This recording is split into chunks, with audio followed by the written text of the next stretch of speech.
So maybe we should, security and team and him, we should work together. And this information sharing, CBAC model, hopefully with Alvaro's project that he has gotten, we can continue in that. Adversarial machine learning, and Latifa also does something on trustworthy analytics, so, and Murat. So trustworthy analytics is how do you design the hardware to carry out analytics in a trustworthy fashion. We just heard we've got a DURIP. That's equipment funding to do this trustworthy analytics, so buy some hardware. So we need to send a revised budget actually yesterday, which we haven't done, which we have to do it soon. Of course, fake news. It's not a joke, okay? It's very serious. Analyzing and securing social media. Latifa and I finished a book, but this was before the fake news times. So it's time for us to re-examine. Murat's doing some work, access control, and then Alvaro's work on science. Okay. So just one thing to say, whatever I've done, and I'll tell you why later, and this is an important piece, I want to make an impact. Everyone wants to make impact in different ways. And later on, I'll tell you what I mean. So some of the things I've done in the 90 to 97, when NSA saw that I'd shown that I'd shown that the recursive inference problem was unsolvable, then they said they wanted me to be their consultant. So I was the consultant to the NSA, to the cybersecurity chief for research, 90 to 97.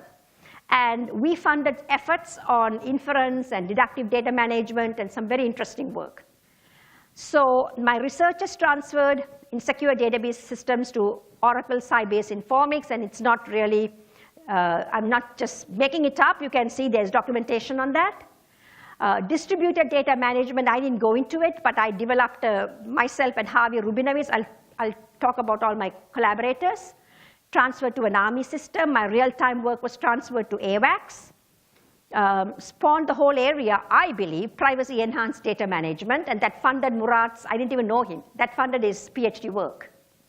The funding I gave Purdue. And after coming to UTD, major impact on Air Force, MURICOL, on assured information sharing, that took us 10 years. We set the national security privacy strategy for the agencies. And now the focus, and this is something that Murat is taking, and what do they say? Take the ball and roll with it or whatever, is start a program on adversarial machine learning. Okay, so I put the stars there. I'll tell you why.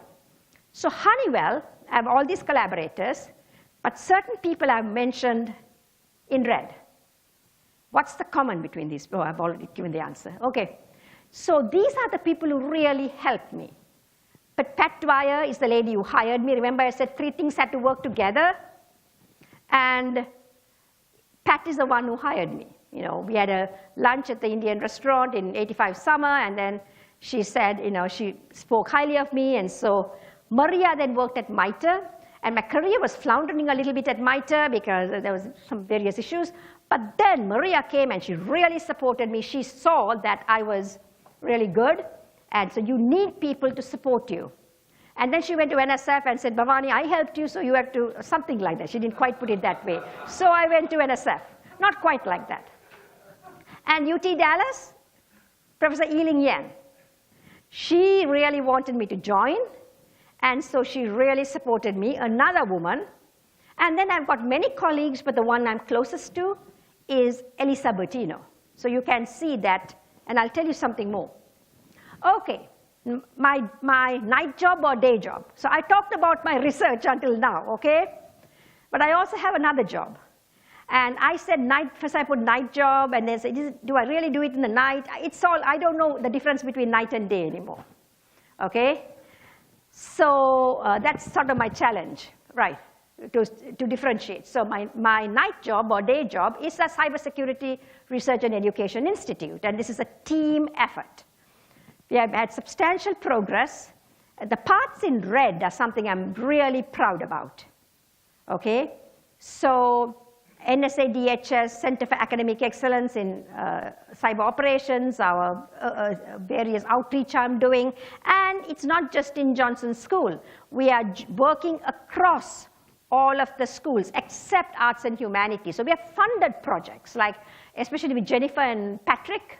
We have about 3 or 4 projects. Bensiswan, we had several projects. CRICHEC, hopefully we'll have a project with CRICHEC. We are all collaborating with Army Research Lab. NSM, we have Murat working with Julia, and so on. Okay, so thanks to our sponsors.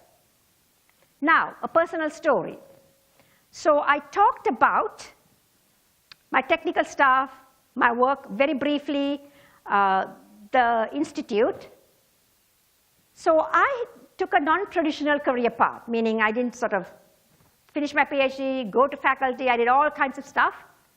But I'm still very, very proud, pleased that I've done reasonably okay. Commercial products, technology transfer, operational stuff. I'm not bragging, but I'm trying to tell you why. And I also have a reasonably good H-index, 52, and the citations, because that shows people are reading my papers, whether I haven't gone and seen whether it's good or bad citations, but at least somebody is reading. Why is that? Because I look at my work as a hobby. But it's not that it's a hobby, because I have to work. I mean, there's no choice. I'm working because there's no choice. But in my mind, it's a hobby. When I find that it's not a hobby, then I will do something else, or I will go somewhere else. So as long as, if you say I'm at UTD, as long as it's a hobby for me, then I will be here. Like MITRE, it kind of became not a hobby towards the end. I got into management and grew the department from 8 to 28 people. And it's not like a department head growing here. I have to find work for them, actually. Every person, I need to find 200,000. OK, so work on problems, challenging, meaningful, have significance and impact. Impact means different things to different people, right? For me, the impact is to have impact with my number one, with the program managers and start programs. I love doing that. OK, some other advice, never give up. Be persistent, learn from your mistakes, right? Don't dwell on them, right? Don't say, oh, yeah, I wish I had done this, I wish I had done that, I wish I had gone to MIT, I wish I had studied. No, no. Do not let anyone undermine you. The world is full of, not full. There are many good people, there are some bad folks too. So they will try to undermine you, right? But do not get distracted and discouraged. Only your enemies will benefit from your downfall. See, I have 4 sisters. One of them will always say that she's more beautiful than me, right? So I was getting a little bit undermined first, and then I thought, why should I? OK, so, and now she's actually, I'm not saying which sister, she's quite ugly now. OK, this is all going to be on YouTube. OK, so very important. OK, my husband first said, when I was at MITRE, there was one person who was a little bit nasty to me. So my husband said, look, don't dwell. Only your enemies will benefit from your downfall. So now I feel that, by the grace of God, I've done really well, and this person is nowhere. Okay, so that gives me a little bit of satisfaction, because I'm also human. Okay, very important. Know what your strengths and weaknesses are. Just like I'm the most brilliant person, I'm the most beautiful person. I mean, you have to know what you're good at. You have to know what your weaknesses are, so you can improve on your weaknesses and take advantage of your strengths. Have role models, especially for us women. We need role models, right? And underrepresented minorities, and we also need family support. And I looked at who are the people in my family I really owe. Of course, my husband. I've been married to him for 43 years, okay? And so, yeah, he's been always, there's never a moment where he's not supportive. My mother really gave me a lot of confidence. Whether I came first in class or 10th in class, and believe you, I have become 10th in class, okay, out of 40, okay? So I have become, sometimes, I become 10th, and she'll always say, clever girl to me. Never made me feel, so we didn't really tell our father, okay? She will we'll keep it to ourselves, clever girl, so that's fine. Because my father was much more particular about, getting good grades. So we just didn't tell him that. All right, my older sister, she was very, she's about 13, 14 years older to me. And unfortunately, she's very ill right now. So please pray for her. But, so she had, my father passed away I was 16 in 1971, and my sister had married, and she had just moved to the United States. Her husband had just finished his PhD. So, and in Sri Lanka, pensions take ever so long to come. So for 3-4 years, we didn't have any money. So my sister paid, and because of her money that she sent, I was able to survive in a reasonably comfortable way. Because otherwise, imagine you lose your father and you have all your personal, financial problems. It would be really terrible. So I really owe to these 3 people. Okay, I started with how did I get here? So now, what do I do? Okay. So continue to work on interesting and challenging problems, and we have to understand, right? I mean, as you get older, you can't be like a brilliant 22-year-old, so you've got to be realistic, right? I also want to, I like getting many citations too for my work, so I really want to do that. Motivate women, and especially women in cybersecurity, women in data science, and continue to work with our Cybersecurity Research and Education Institute. It's, so I was thinking maybe to say make CSI great again. No, it's already great. We are already great. We've got to keep the greatness. While continuing to write research proposals, I want to focus on some things that I can really contribute, center scale, large grants, and also education grants. Maybe in the longer time, I might want to do another stint in Washington, D.C., because that's where you can really make an impact. Build a community. Okay? So building community is really important. I did build a community, security and privacy at NSF, right? Data mining, security and privacy. And as a result of that community, I believe that we have Murat here, because he got his PhD in that area. And so maybe build a community in adversarial machine learning. But I also want to do some interesting research, and I think where I can really contribute something that some others can't is to get back into my work in logic and computational complexity and data security, combine them together, and also I did quite a bit of software development until the 1990s, and after I became a manager, I really stopped developing software. So get into software development and also integrate it with my research. So these are some of the things that I want to do. Okay? So sorry, I've gone. We started like a little late, 5 or 10 minutes late, and I don't know. This has made an awful lot of noise here. I think we should have put this somewhere else. Anyway, this is going to be on YouTube. I want to put it on YouTube, right? Pardon? Oh, who cares now? I did not say, Gopal, I did not say which one, so let them keep guessing, right? If she says, you told that about me, I said, no, you told her. But the chances of me being with all 4 of them in the same room is going to be very small, so let's just hope. Thank you very much.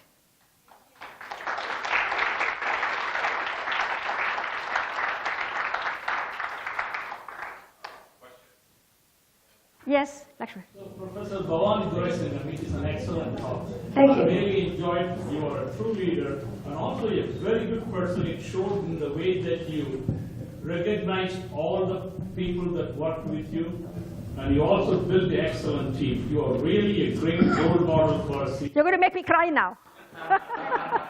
Thank you. Thanks. Other questions? Ovidu and Alvaro, yeah.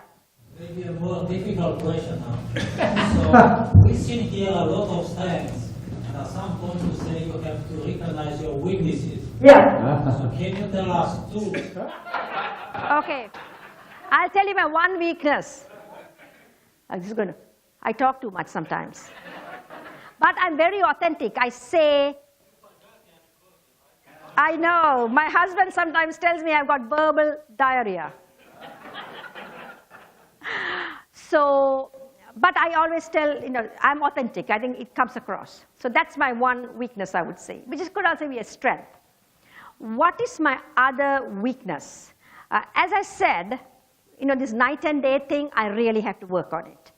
Because I have to separate, sometimes I work till 3 o'clock in the morning and I work at 9. I really have to train myself. And over the years, I've kind of neglected, meaning that I start at 6 o'clock and go on till 2 o'clock and then wake up the next day at 10 o'clock. So I really need to get into a schedule.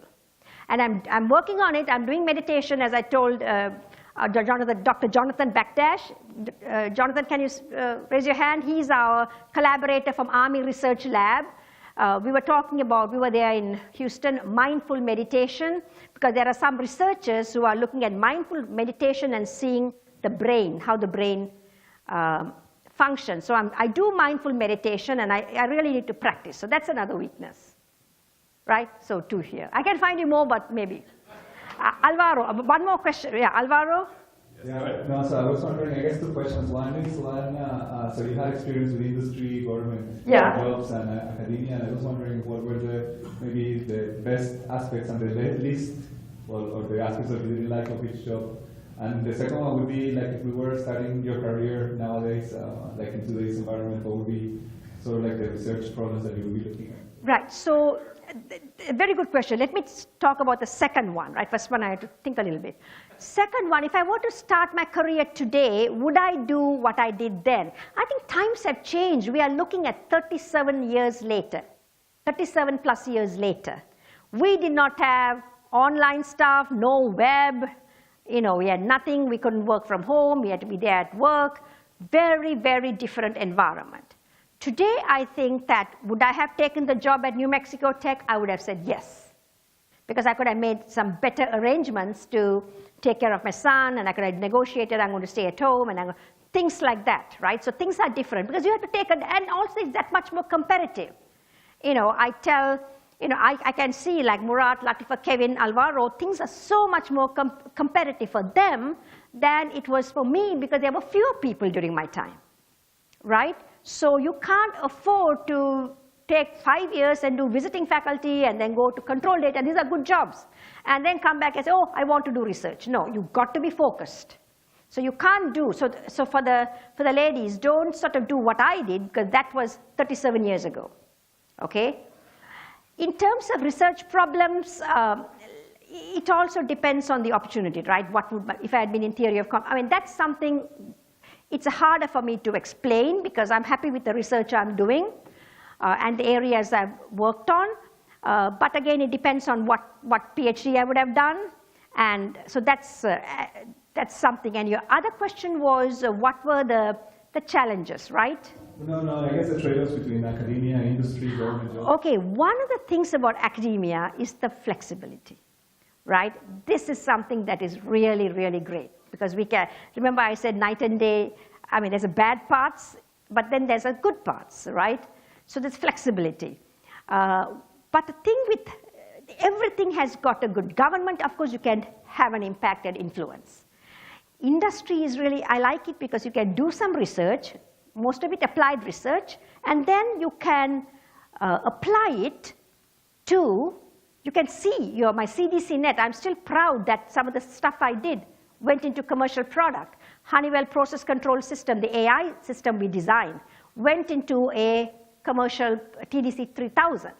At least we don't know exactly, when I say went into, we went and developed, installed the software and so on, what they did with it. Of course, whether they may have taken some ideas. So that's the exciting part, But in a university, you can also have that. You can have startups. We have Gopal Gupta, Murad Kantarjulu with successful startups. I have should I say that on the thing? I have still a startup. What my big mistake? Got my husband involved in my startup. Now that is going to be on YouTube too, but it's the truth. Because he's in material science. In material science, it takes like 10 years to get a product out, right? And so computer science, you can't wait 10 years.